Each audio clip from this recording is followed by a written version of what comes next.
Naglabas na ang Philippine Postal Corporation ng postage stamp para sa Year of the Snake. Ang disenyo ng stamp ay cartoon version ng ahas, kaya makakaakit ito ng marami. Si Rod Dagusad sa detalye.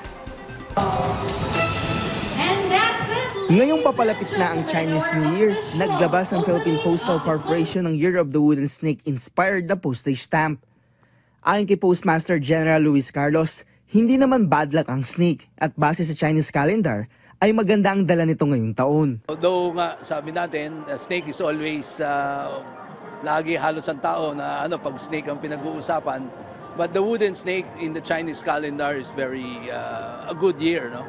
And it's a new way of coming up with more efficient in terms of services. Anya, ang disenyo ng stamp ay cartoon version ng ahas, kaya magugustuhan nito ng mas marami.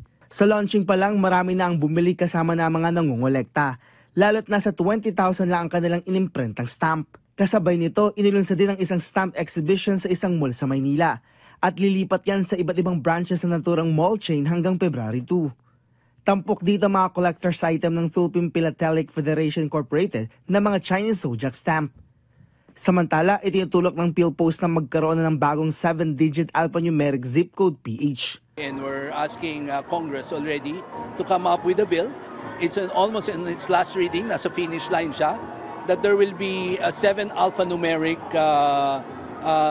modernized zip code, not only for the post, not only to deliver, but also for the private sector and for the country.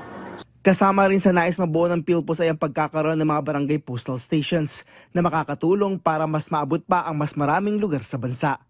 Rod Lagusad para sa Pambansang TV sa Bagong Pilipinas.